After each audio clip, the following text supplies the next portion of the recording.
ನಿಮ್ಮ ಹಳೆ ಒಡವೆನ ಅಧಿಕ ಬೆಲೆಗೆ ಮಾರಬೇಕೆ? ಅಟಿಕಾಗೆ ಕಾಲ್ ಮಾಡಿ 8803000300. Attica gold company. ಒಂದ್ ಕಡೆ ಜೆಡಿಎಸ್, ಮತ್ತೊಂದು ಕಡೆ ಕಾಂಗ್ರೆಸ್ ಬಿಡದಿ ಟೌನ್ಶಿಪ್ ವಿಚಾರಕ್ಕೆ ಎರಡು ಕಡೆಯಿಂದಲೂ ಪರ ವಿರೋಧ ಹೋರಾಟ ನಡೆದಿದ್ದು ಬೈರಮಂಗಲ ಇವತ್ತು ರಣಕಣವಾಗಿ ಮಾರ್ಪಟ್ಟಿತು. ಕುಮಾರಸ್ವಾಮಿ ಸವಾಲಿಗೆ ಸಿಎಂ ಡಿಕೆಶಿ ಗೈರಾಗಿದ್ರು ಕೂಡ ಯೋಜನೆ ಪರ ನಿಂತ ರೈತರು ಮತ್ತು ಕಾಂಗ್ರೆಸ್ ಕಾರ್ಯಕರ್ತರು ಎಚ್ಡಿಕೆ ವಿರುದ್ಧವೇ ಪ್ರತಿಭಟನೆ ಮಾಡಿದ್ದಾರೆ. ಬಿಡದಿಯಲ್ಲಿ ಟೌನ್ಶಿಪ್ ಕಿಚ್ಚು, ಪರ ವಿರೋಧ ರಚ್ಚು. ಡಿಕೆಶಿ ಬೆನ್ನಿಗೆ ನಿಂತ ಅನ್ನದಾತರು, ಎಚ್ಡಿಕೆ ವಿರುದ್ಧವೇ ಪ್ರೊಟೆಸ್ಟ್.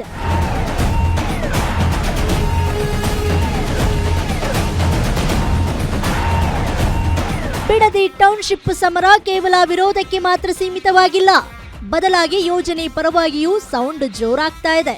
ಸಿಎಂ ಡಿಕೆ ಶಿವಕುಮಾರ್ ಬಹಿರಂಗ ಚರ್ಚೆಗೆ ಬಾರದಿದ್ದರೂ ಕನಕಪುರ ಬಂಡೆಯ ಬೆನ್ನಿಗೆ ನಿಂತಿರುವ ಯೋಜನೆಯ ಪರ ಇರೋ ರೈತರು ಕುಮಾರಸ್ವಾಮಿ ವಿರುದ್ಧ ಪ್ರತ್ಯೇಕವಾಗಿ ಬೃಹತ್ ಪ್ರತಿಭಟನೆ ನಡೆಸಿದ್ರು. ಬಿಡದಿ ಟೌನ್ಶಿಪ್ ಯೋಜನೆಗಾಗಿ ಸುಮಾರು 9640 ಎಕರೆ ಭೂಮಿಯನ್ನ ಸ್ವಾಧೀನಪಡಿಸಿಕೊಳ್ಳಲು ಸರ್ಕಾರ ಮುಂದಾಗಿರೋದಕ್ಕೆ ನಮ್ಮ ಸಂಪೂರ್ಣ ಬೆಂಬಲವಿದೆ ಎಂದು ಘೋಷಿಸಿದ ರೈತರು ದಳಪತಿ ವಿರುದ್ಧ ತೀವ್ರ ಆಕ್ರೋಶ ವ್ಯಕ್ತಪಡಿಸಿದ್ರು. ಖಂಡಿತ ಸ್ವಾಮಿ, ನಾವು ಕೊಡಂಗೆ ಮಾಡಿದ್ದೆ ಕುಮಾರಸ್ವಾಮಿ ಅವರು. ಅವತ್ತು ರೆಡ್ ಬೆಲ್ಟ್ ಮಾಡದೆ ಹೋಗಿದ್ದಿದ್ರೆ ನಾವು ಯಾವುದು ಇಷ್ಟು ದಿನ ನಾವು ಸರ್ಕಾರನೋ ಇವ್ರನ್ನೋ ಹಿಂಗೆ ಬೋರ್ಡ್ ಹಾಕೊಂಡು ಕೇಳಿ ನಾವು ತೊಂದರೆ ತಗೊಳ್ಳೋವಂಥ ಪ್ರಮೇಯ ಇರಲಿಲ್ಲ. ಅವ್ರು ರೆಡ್ ಝೋನ್ ಮಾಡಿದ್ರಿಂದ ನಮಗೆ ಇಲ್ಲಿ ಅಭಿವೃದ್ಧಿಗೆ ಕುಂಠಿತ ಆಯಿತು. ಈಗ ಅಭಿವೃದ್ಧಿ ಪರ ಹೋರಾಟ ಮಾಡಿ AICT ಅಂದರೆ ಇಲ್ಲೇ ಉದ್ಯೋಗ, ಇಲ್ಲೇ ಜೀವನ, ಇಲ್ಲೇ ನಾವು ಉಲ್ಲಾಸವಾಗಿರೋ ಥರ ಸಿಟಿಗಳು ಮಾಡೋಕ್ಕೆ ಹೋಗ್ತಿದ್ದಾರೆ. ನಮಗೆ ಬೈರಮಂಗಲ ಕೆರೆ 20 ವರ್ಷದಿಂದ ಇಷ್ಟು ಕಲುಷಿತ ಆಗಿರಲಿಲ್ಲ. ಇವಾಗ ಕಲುಷಿತ ಆಗಿರೋದ್ರಿಂದ ಅಲ್ಲಿ ಆ ನೀರನ್ನ ಅವರು ಬೆಂಗಳೂರು ನೀವು ನೀರು ಕಳಿಸ್ತಾ ಇದ್ದೀರಿ, ಕೊಳಚೆ ನೀರನ್ನ ನಾವು ತಡಿತಾ ಇದ್ದೀವಿ. ನಮಗಿಲ್ಲಿ ಶುದ್ಧೀಕರಣ ಬೇಕು. ನಾವು ಶುದ್ಧೀಕರಣ AICT ಆಗದೇ ಇರೋ ಶುದ್ಧೀಕರಣ ಮಾಡಲ್ಲ. ಶುದ್ಧೀಕರಣ ಮಾಡಿ ಒಳ್ಳೆ ನೀರು ಕೊಟ್ಟು ಪ್ರಗತಿ ಪರವಾಗಿರೋ, ಅಭಿವೃದ್ಧಿ ಪರವಾಗಿರೋ ಟೌನ್ ಬೆಳೆಸಲಿ. ಇಲ್ಲಿ ಟೌನ್ಶಿಪ್ ಯೋಜನೆಯನ್ನ ವಿರೋಧಿಸ್ತಾ ಇರುವ ಎಚ್ಡಿಕೆ ಈ ಹಿಂದೆ ಇದೇ ಭೂಮಿಗೆ ರೆಡ್ ಝೋನ್ ವಿಧಿಸಿದ್ದು ಯಾಕೆ? ರೈತರು ಸ್ವಯಂ ಪ್ರೇರಿತರಾಗಿ ಭೂಮಿ ಕೊಡುತ್ತಿದ್ದರೂ ವಿರೋಧ ಮಾಡ್ತಿರುವುದ್ಯಾಕೆ? ಯೋಜನೆಗಳಿಗೆ ವಿರೋಧ ಮಾಡುವ ಬದಲು ಮೊದಲು ರೆಡ್ ಝೋನ್ ರದ್ದುಪಡಿಸಲಿ ಎಂದು ರೈತರು ಕಿಡಿಕಾರಿದ್ರು.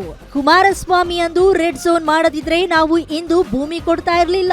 ಈಗ ಭೂಮಿ ಕೊಡಲೇಬೇಕಾದ ಅನಿವಾರ್ಯತೆಯನ್ನ ಅವರೇ ಸೃಷ್ಟಿಸಿದ್ದಾರೆ ಎಂದು ಆಕ್ರೋಶ ಹೊರಹಾಕಿದ್ರು. ಅಷ್ಟೇ ಅಲ್ಲದೆ ಸಿಎಂ ಡಿಕೆಶಿ ಬದಲಿಗೆ ನಮ್ಮ ಜೊತೆ ಚರ್ಚೆಗೆ ಬನ್ನಿ ಎಂದು ಎಚ್ಡಿಕೆ ವಾಹನಕ್ಕೆ ಮುತ್ತಿಗೆ ಹಾಕಲು ಯತ್ನಿಸಿದ್ರು. ಈ ಭೂಮಿನ ಇವರು ಗೌರ್ಮೆಂಟ್ ಜೊತೆ ಮಿಂಗಲ್ ಆಗಿ ಕೆಲವು ರೈತರು ಕೊಡಬಾರ್ದು ಅಂತಲೂ ಇದ್ದಾರೆ. ಎರಡೂ ಸತ್ಯನೇ. ಕೊಡದೇ ಇರೋರಿಗಿಂತ ಕೊಡೋವಂಥ ತುಂಬ ಜನಗಳು ಅನಿವಾರ್ಯ ಇವತ್ತು ಕೊಡಲೇಬೇಕಂತ ಪರಿಸ್ಥಿತಿ. ಯಾಕಂದರೆ ಅಲ್ಲಿ ಈ ಕಡೆನೂ ಇಂಡಸ್ಟ್ರಿಯಲ್ ಆಗಿದೆ, ಅಲ್ಲೂ ಇಂಡಸ್ಟ್ರಿಯಲ್ ಆಗಿದೆ. ಮುಂದಿನ ದಿನಗಳಲ್ಲಿ ಇದು ಕೂಡ ಇಂಡಸ್ಟ್ರಿಯಲ್ ಆಗಿ ಹೋಗುತ್ತೆ ಹೊರತು ಈಗ ಈ ಸರ್ಕಾರದಿಂದ ಏನು ತೊಗೊಂಡ್ಬರ್ತಾರಲ್ಲ ಕಾನ್ಸೆಪ್ಟ್ ಇದನ್ನ, ಈ ಕಾನ್ಸೆಪ್ಟ್ ಆಗಂತೂ ಇರಲ್ಲ. ಇನ್ನು 10 ವರ್ಷ ಆಗಲಿ 5 ವರ್ಷ ಆಗಲಿ ಯಾವುದೋ ಒಂದು ರೀತಿಯಲ್ಲಿ ಡೆವಲಪ್ಮೆಂಟ್ ಆಗುತ್ತೆ. ಇದು ಡೆವಲಪ್ಮೆಂಟ್ ಆಗದೆ ಅಂತೂ ಇರೋದಿಲ್ಲ. ಕುಮಾರಸ್ವಾಮಿ ಸಮಾಲೋಚನೆ ನಡೆಸಿ ತೆರಳುವ ವೇಳೆ ಅವರ ಬೆಂಬಲಿಗರ ವಾಹನಗಳನ್ನ ತಡೆದ ರೈತರು ಹೊರ ಜಿಲ್ಲೆಗಳಿಂದ ಬಂದಿದ್ದ ಎಚ್ಡಿಕೆ ಬೆಂಬಲಿಗ ರೈತರ ವಿರುದ್ಧವೂ ವಾಗ್ದಾಳಿ ನಡೆಸಿದ್ರು.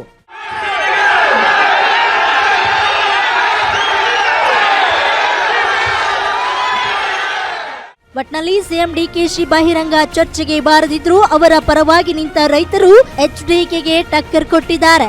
ರೈತರ ವಿರುದ್ಧ ರೈತರೇ ಸೆಣಸಾಡ್ತಾ ಇರೋದು ಬಿಡದಿಯ ಬಿಗ್ ಬ್ಯಾಟಲ್ಗೆ ಸಾಕ್ಷಿಯಾಗಿದೆ. ವೀರೇಶ್ ದಾನಿ, political bureau, guarantee news, Bengaluru.